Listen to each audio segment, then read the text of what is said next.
Hello dear NEET aspirants. तो NEET 2025 का जो हाहाकार मचा कि पेपर बहुत डिफिकल्ट आया, तो उसी सीरीज में इस क्वेश्चन की भी बाल की खाल उधारते हैं और देखते हैं कि एक्चुअली ये कितना डिफिकल्ट था, या क्वेश्चन डिफिकल्ट नहीं था, हमारी सोच में डिफिकल्टी थी। और मुझे तो लगता है कि दूसरी वाली बात बिल्कुल परफेक्ट है, क्योंकि नीट जैसे नेशनल एग्जाम में अगर वो ये भी नहीं पूछ सकता है ना, तो फिर उसे क्या पूछना चाहिए। ठीक है ना। कैसे उम्मीद करें किसी डॉक्टर के पास जाकर के कि नहीं वो टैलेंटेड है, ठीक है ना, हमारा बढ़िया इलाज करेगा। ओके, आते हैं। De Broglie wavelength of an electron orbiting in n equal to two state of hydrogen atom is close to. कहता है एक हाइड्रोजन एटम, न्यूक्लियस है उसका, और उसके चारों तरफ एक इलेक्ट्रॉन रिवॉल्व कर रहा है, तो उसकी डी ब्रॉगली वेवलेंथ हमसे पूछी गई और बोहर रेडियस की वैल्यू गिवन है 0.052।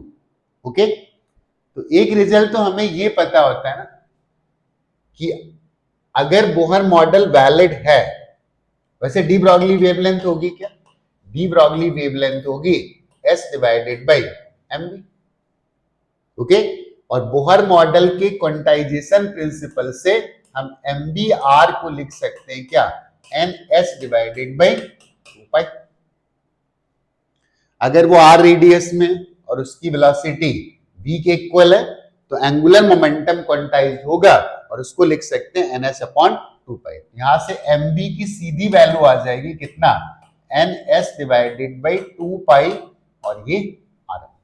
ओके, यहां पे पुट कर देते, lambda is equal to S divided by, और एम बी को कितना लिखना है? N S divided by 2 pi R. यहां से H और H चला गया, और यहां से और भी कुछ जाएगा क्या?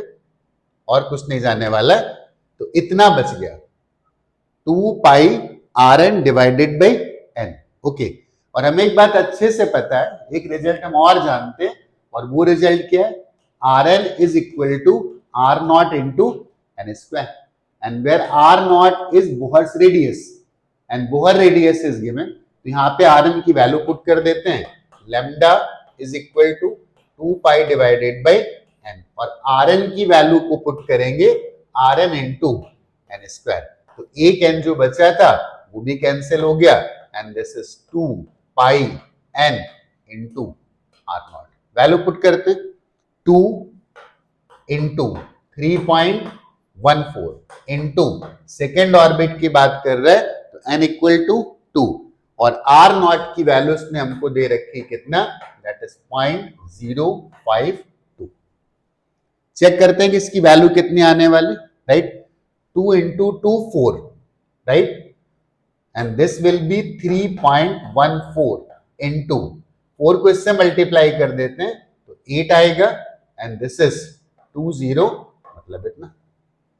अब फिर इन दोनों को आपस में मल्टीप्लाई कर देते हैं, अगर मल्टीप्लाई करना तो आता होगा ना। ओके, मल्टीप्लाई करते थे, गलती ना हो तो बहुत आराम से मल्टीप्लाई करते। वैसे यहाँ पे ऑप्शन में हाँ ऐसे गिवन है, और हमने अभी तक जो वैल्यू लिखी है नैनोमीटर में लिखी है। ओके, तो दिस इज 3.14 इंटू कितना? 0.208। 8 से मल्टीप्लाई करते,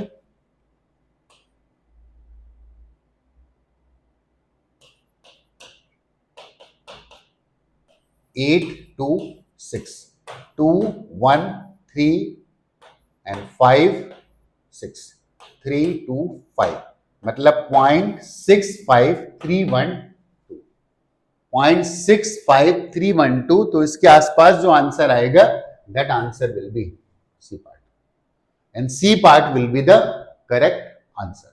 ओके, हाँ उतना क्लियर वैल्यू मैच नहीं कर रही, बट ठीक है ना, इसके आसपास कोई वैल्यू है भी नहीं ना, तो फिर हमें यही वैल्यू पुट करनी पड़ेगी। हाँ, इस साल के पेपर में एक प्रॉब्लम है कि हम जो भी आंसर निकाल रहे हैं वो एग्जैक्ट फॉर्म में, शायद अगर मैंने सही कैलकुलेशन किया है तो, राइट, मे भी शायद हम 3.1 से करते तो थोड़ा बहुत थोड़ी सी वैल्यू कम आ रही है, राइट, तो भी डिफरेंस ही आता, तो थोड़ा बहुत है कि हमको नियरेस्ट आंसर लिखना था। ओके, आप तो किस कैटेगरी में रखेंगे इसको? इसको रखेंगे सिंपल कैटेगरी में, राइट। इसको डिफिकल्ट कैटेगरी तो नहीं बोल सकते कि हमारे सिलेबस में बोहर मॉडल है और हमारे सिलेबस में क्या बोला उसने, डी ब्रॉगली वेवलेंथ का कॉन्सेप्ट भी है, ठीक है ना। और जो चीजें सिलेबस में क्या पूछ नहीं सकता है, पूछ सकता है ना। हम हाहाकार मचाए सिर्फ एक रीजन, सिर्फ और सिर्फ समझना नहीं है, रटना है। समझना नहीं है, फॉर्मूले रटने, फॉर्मूले में वैल्यू पुट कर रहे हैं कंटिन्यूअसली। क्या मजबूत कर रहे हो, calculation. You are putting the value in formula, what are you doing, सिर्फ मल्टीप्लाई करना सीख रहे हो। तो कक्षा 5 का बच्चा भी कर लेता है। क्लास 4th का स्टूडेंट मल्टीप्लाई करना, डिवाइड करना, ऐड करना, सब्ट्रैक्ट करना जानता है। हमसे उम्मीद की जाती है कि हम सोच पाए। आते हैं नेक्स्ट क्वेश्चन।